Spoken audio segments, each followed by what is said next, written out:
Você em casa que tá bravo com futebol, assiste o campeonato inglês, você vai ver que futebol ainda é uma coisa bonita. Ainda é legal. Aqui os caras não conseguem manter um estádio. O estádio de Brasília já tá um lixo. Tudo bem. O gramado, nada. Mas isso você vem falando há alguns anos. Infelizmente, a avó Dilma não deu ouvido para você. Porque se a avó Dilma desse ouvido para você... Vó? Ela é vó. Ela é vó? Ela é vó. Cara, como eu. Ela falou que é casa A do avó gato. Dilma. A avó Dilma não te ouviu. O nosso ministro também, camarada lá, o Aldo. Se o Aldo ouvisse também, né, atendesse assim, só um pouquinho, também não aconteceria o que está acontecendo. Todo mundo já sabia que ia acontecer essa sacanagem aí. Todo mundo sabia, né? E tem gente pagando para ir lá para constatar. E o laboratório? Os exames antidoping do Brasil estão sendo feitos na Colômbia. O laboratório brasileiro... O Brasil não tem capacidade de ter um laboratório para fazer antidoping. Vai fazer na Colômbia. Tem. É brincadeira? Ter capacidade tem. Não tem. Se tivesse, fazia. Não, mas ter capacidade tem. Só não tem porque é muita incompetência de quem estava... O laboratório foi fechado porque o erro foi humano. Os caras mandavam urina com o negócio lá e eles falavam que era outro. Foi exame, foi feito na máquina lá e o cara não sabia o que estava fazendo. Rapidinho, sobre isso queria dizer o seguinte. Faz um acordo aí com o laboratório famoso.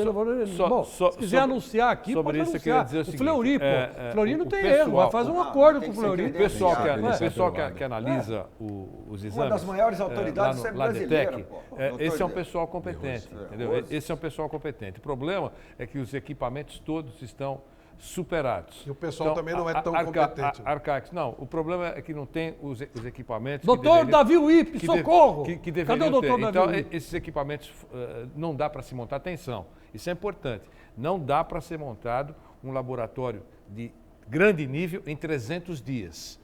Lembre-se que a Copa do Mundo vai começar... Vamos fazer os exames na Colômbia. Colômbia e Los Angeles. A vantagem, entre aspas, na Copa do Mundo é que são feitos exageradamente, vou dar um número aqui, mas é muito próximo disso, cerca de 200 exames na Copa do Mundo. E esse número de exames é pequeno. O problema é a Olimpíada 2016. Por isso que já estão credenciando Los Angeles também. Então, esses exames que para a Copa do Mundo serão distribuídos nesse laboratório, que ele deve, se ele conseguir novamente credencial para fazer, e a outra metade, muito provavelmente, será feita na Colômbia. Então, é possível para a Copa do Mundo. O grande drama será 2016, onde virão milhares de atletas e o laboratório não terá condições de fazer. Esse é um grande drama, a não ser que seja feito... grande incapacidade. Que seja feito um grande investimento. Bruno, e esse é um temor. A propósito disso tudo que foi discutido aqui, você que é um cara tranquilo, o Leão também, e aí, por que tanta diferença, se é que você concorda que tem tanta diferença? Bom, vamos lá, vamos por partes, né? A análise técnica é complicada para mim. Eu deixo para o Leão, que não é um cara tão tranquilo assim. Mas assim, eu acho que nós temos algumas coisas que atrapalham muito o desenvolvimento do nosso trabalho. Por exemplo, a pré-temporada, né? Os times europeus têm 2 meses para trabalhar, para preparar tecnicamente, taticamente, ganhar dinheiro com isso. Ganhar dinheiro com isso. O que acontece? A gente começa os campeonatos regionais 10 dias após o período de férias.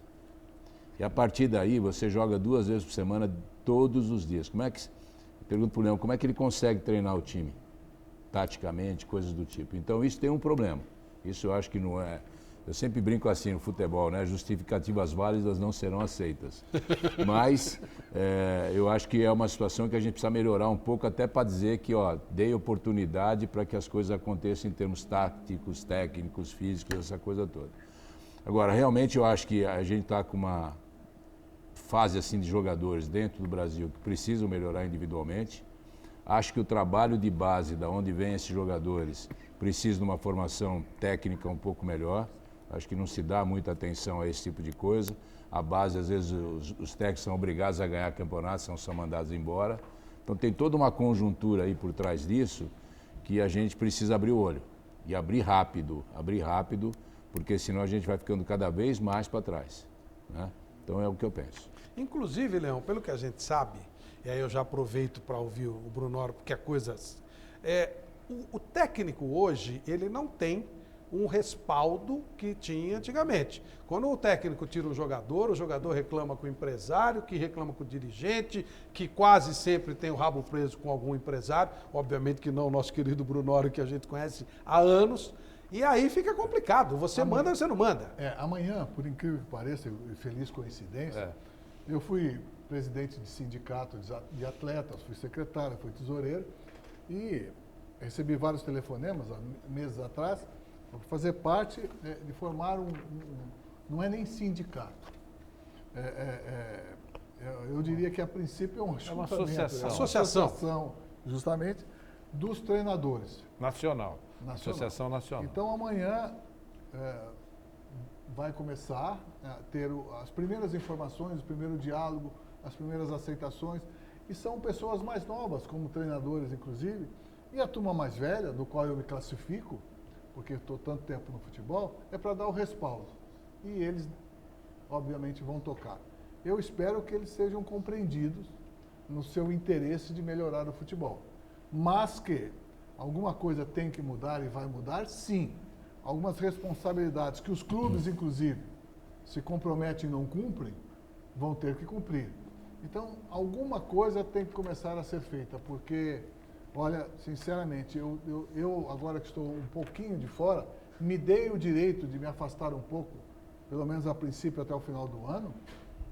Eu vejo a cara de alguns treinadores no banco de reserva e eu falo, nossa senhora, eu já fui aquilo ali. Eu não pretendo isso para ninguém. Mas ao mesmo tempo, o meu coração do outro lado fala ao contrário. Você tem que estar aí. Você precisa estar aí. Aí eu chego perto de vocês me aconselham também a estar. Precisa disso, precisa daquilo. Então eu acho que nós precisamos de vez em quando de umas férias maiores, como o Brunoro falou. Para quê? Para criar alguma coisa melhor, para dialogarmos um pouco mais entre nós. Nós somos ilhas, nós não conversamos os treinadores, nós somos ilhas e nenhuma ilha sobrevive sozinha. Essa cultura do futebol brasileiro, mais do que a técnica, me parece que precisa de uma ajeitadazinha. O que você pensa, Brunoro? Olha, eu acho que precisa mudar bastante coisa, né? Eu voltei para o futebol recente, assim, a nível de grande clube. Eu estava no futebol, num projeto inteiramente profissional, né? Eu estava completamente no paraíso, né? E eu acho assim, são tantas coisas envolvidas com o atleta, que o atleta hoje, você quando conversa, toma uma atitude com o atleta, você tem que tomar muito cuidado, porque são muitas coisas em torno dele, não é só ele. É empresário, é parente, é staff, não sei quem, né? é um staff. Que às vezes eu fico impressionado. Por exemplo, se o Messi tem um staff, ok. É isso aí. Né? Se o Neymar tem um staff, ok. Né? São grandes ídolos, tem que ser administrado o tempo, tem que ser administrado uma porção de coisa. Agora, o garoto que começa a ter um staff, é duro. Perfeito. Porque às vezes você pega assim, bom, eu vou emprestar um jogador para determinado clube, e não por exemplo, no caso do Palmeiras, aconteceu da gente emprestar jogadores, mas o mais jovem, a gente quer emprestar fazendo parte de um plano de carreira. Claro. Eu quero que ele vá jogar num determinado lugar, porque ele precisa jogar. E voltar mais competitivo. Um exemplo, Luiz Felipe, lateral direito do Palmeiras. Estava na Penapolense, voltou, assumiu a posição de titular. Às vezes você chega para o empresário não quer que eu vou. Quer dizer, às vezes você olha assim, bom, será que o empresário dele é um técnico renomado? Posso trocar o nome um pouco? Eles não são empresários, são dono. É isso aí. São isso dono. aí. E quando toma essa atitude, é dono, né? É dono. Entendeu? Então o que acontece? O cara, de repente, tem uma experiência no futebol que fala assim, poxa, eu posso discutir com o senhor porque eu já joguei, eu já fui treinador, mas a pessoa nunca viveu no futebol. Nunca viveu no esporte, vamos dizer assim. Para dizer se é bom ou não para o garoto ir. Né? E as outras coisas às vezes acontecem assim, eu não vou deixar ir porque eu quero receber a minha parte. Quer dizer, às vezes o jogador deixa de ter uma oportunidade porque o empresário quer receber o lado dele. Que também é uma falta de inteligência muito grande, porque se o jogador vai para lá e se destaca, bem, ele também vai se dar bem. Logo, né? uma pergunta. Você disse há instantes aqui que o jogador, que eu concordo, hein? Que o jogador estrangeiro, especialmente esses que vêm do mercado próximo aqui da América do Sul, encontram no Brasil uma oportunidade, primeiro de ganhar mais em relação à diferença de economia. Depois, com o sonho de jogar talvez na Europa, se agradar, aquele negócio todo. e treinam, se empenham, procuram ser profissionais, né? Sobre todos os aspectos. Nem todos. Claro, nem todos, mas de uma forma geral, o jogador estrangeiro é mais consciente na profissão do que os jogadores brasileiros. Há exceções, evidentemente. Lógico. Agora, como é que eles são vistos já pelos outros, por aqueles que são da casa? Quer dizer, poxa, se empenha no treinamento, é aplicado, leva a sério a carreira, se aplica porque quer um voo mais alto. Como é que os outros que não fazem isso olham para eles? Bom, eu vou dar o exemplo do Palmeiras hoje, que eu há algum tempo já não trabalho com clubes grandes. Dentro do Palmeiras isso é tranquilo, porque são jogadores mais jovens que vieram, tirando o Valdívia, que é o mais velho, né? E o Eguren, que é mais velho, mas é um jogador de grupo, né? O Medieta, por exemplo, é um garoto que quer crescer, então todo mundo acaba abraçando o Medieta, coisas do tipo. Mas eu acredito que dentro do futebol, essa relação com o jogador estrangeiro, ela é normal. Ela é normal. Né? É proveitosa para eles? Eu acho que é mais proveitosa para o estrangeiro, porque ele está sabendo usufruir da estrutura que ele não tinha no país dele. Mas eu imagino e o brasileiro acaba não usufruindo. Mas que estrangeiro vem à minha cabeça agora? O Seedorf, por exemplo. Rico, experiente. Quer dizer, se eu fosse jogador... É coisa familiar, né? Não, se eu fosse jogador... Flávio, se eu fosse jogador do Botafogo, eu ficaria muito feliz, teria o privilégio de usufruir do tempo do Seedorf. Mas aí tem uma situação diferente. O comportamento dele. Vanderlei, mas aí tem uma situação diferente. Entendeu? O Seedorf veio como um grande líder. Né? Tem uma situação financeira que ele veio ganhando mais que todo mundo. Né? Todo mundo, o Seedorf e tal. E é um cara... E está justificando. Pelo que eu sei, sensacional. Isso. É um cara com uma condição física extraordinária, quer colocar o Botafogo dentro de um patamar para ele também estar bem. Essa é a boa contratação. Esse é um cara que eu acho importante ter. O duro é que nem o Leão falou, que vem outros jogadores, até brasileiros, fazer o final de carreira aqui. Entendeu? E a coisa que mais me preocupa é quando um jogador fala assim, eu quero encerrar minha carreira em tal clube. Encerrar a carreira tem uma porção de coisas por trás. Na gira do futebol antigamente era roubar. Tá. Tem uma porção de coisas por trás. Mas não é o caso do Alex, por exemplo. Não. É isso que eu estou dizendo. Tem tudo tem exceção. O Alex falou que queria terminar a carreira no Coritiba e está carregando o Coritiba nas costas. Mas tudo tem exceção. O Alex sempre foi um jogador diferenciado, um jogador que discute, um jogador intelectualizado. Quer dizer, tem uma série de coisas. Agora, muita gente, quando fala em encerrar a carreira... Eu sei. E outra coisa, o que me impressiona é vir ganhando o que ganha na Europa. O que me impressiona é você ter um orçamento de 300 milhões de euros num clube europeu contra o que tem maior aqui no Brasil, 300 milhões de reais, e o cara vem ganhando do orçamento de 300 milhões de euros. E se tivesse jogando tudo isso, ficava lá, né? Justamente. Então tem uma série de coisas que nós precisamos repensar. Nós precisamos repensar. Porque eu tenho muito medo que daqui a um tempo uma bolha econômica no futebol brasileiro crie um caos muito grande aqui dentro. Mas aí vem a anistia. O caso do Pato encaixa no que você está falando. O Corinthians gastou aí uma grana para trazer o Pato e o Pato não está dando resultado. Mas só uma observação, eu gostaria que isso acontecesse e tomássemos a decisão antes da Copa do Mundo. Porque é o seguinte, nós não vamos esperar chegar à Copa do Mundo, acontece alguma coisa negativa, porque nós só estamos esperando a Copa do Mundo com vitória, não serve mais nada. Claro. Como foi a Copa das Confederações. Se ela não existir, nós vamos voltar a quantos anos para mais? Justamente. Mais, anos-luz atrás. Então nós não podemos perder essa grande oportunidade. Nós estamos mal, estamos muito mal, mas nós temos o privilégio de fazer uma Copa do Mundo aqui dentro para mudarmos o nosso conceito e aí começarmos de novo. Eu acho que já passou. Acho que já não aproveitou. Só uma coisa, Flávio, só complementando, desculpa ser um pouco longo aqui nessa história. Sabe outra coisa que me preocupa, mas demais, é assim, a gente criou uma cultura do errado. A gente criou uma cultura do errado. Por exemplo, se a gente quer pagar o jogador e criar uma situação assim, olha, receita versus despesa, que nada, paga, todo mundo paga alto, traz o jogador, cria a dívida e dane-se. Isso parece que é o certo. Isso parece que é o certo, gente.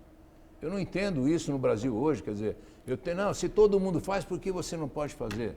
Por que você não pode pagar 600 pau para um jogador? Todo você já mundo ouviu paga. isso? Hã? Você já ouviu isso Todo do Palmeiras? todo dia a gente tem esse problema, entendeu?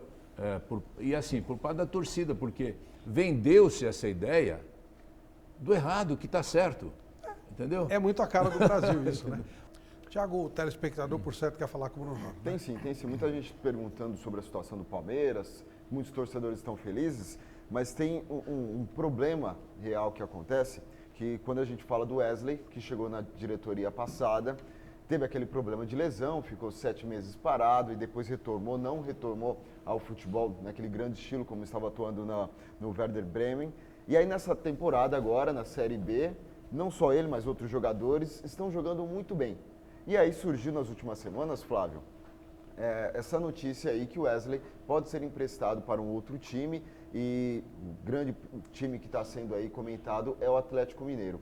E muitos torcedores estão questionando justamente isso. Por que o Palmeiras não faz uma força para segurar o Wesley, que tem essa identidade, diz que quer ficar com o Palmeiras, independente da situação financeira do Verdão? Bom, são várias situações, né? Em primeiro lugar, o Wesley é jogador do Palmeiras, até que se prove em contrário. Está jogando, está atuando, está treinando. Agora, eu sempre digo assim, se você hoje fosse um time da Série A, que já a maioria dos jogadores disputaram 7 jogos, se tem que buscar algum jogador de reforço, vai buscar onde? No Palmeiras, né? Tem vários jogadores do Palmeiras que interessam a times da Série A. Mas assim, nós não estamos interessados em negociar o Wesley porque nós estamos oferecendo o jogador a algum lugar. Não há essa situação.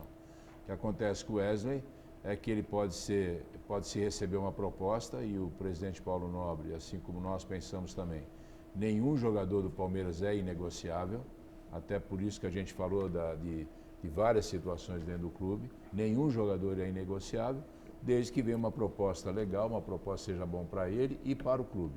Neste momento, nós não temos nenhuma situação de proposta para o Wesley, não há nenhuma situação. Existem consultas, mas não proposta oficial. E consulta para nós não é proposta oficial. O Atlético Mineiro, né, chegou a fazer o Atlético chegou a fazer uma consulta sim, mas não houve evolução nas coisas, entendeu? Então, neste momento, não há nada para o Wesley. Eu queria perguntar para o Brunoro sobre uma declaração que o presidente Paulo Nobre deu, imagino que vocês pensem da mesma maneira, já avisando a torcida desde agora, com meses de antecedência, porque, obviamente, não é nenhuma falta de cautela entender que o Palmeiras estará na primeira divisão no próximo ano. Tem muitos pontos na frente, eu digo sempre que já subiu. A única coisa, na minha opinião, claro, a única coisa é saber em que rodada, matematicamente, o Palmeiras será considerado campeão da Série B. Então, o presidente está procurando palavras, mas já avisando que não vamos mudar a política financeira do Palmeiras quando ele voltar à Série A. Não pensem em grandes voos, porque isso no Palmeiras não vai acontecer, porque não há condição para isso. É isso. Quer dizer, você criticou há instantes algumas loucuras que são feitas no futebol brasileiro. Quando voltar para a Série A, vai cometer loucuras ou não? Não. O Paulo já deixou isso muito claro para a gente. O Palmeiras tem que se reformular com inteligência e essa inteligência passa por uma gestão bem equilibrada.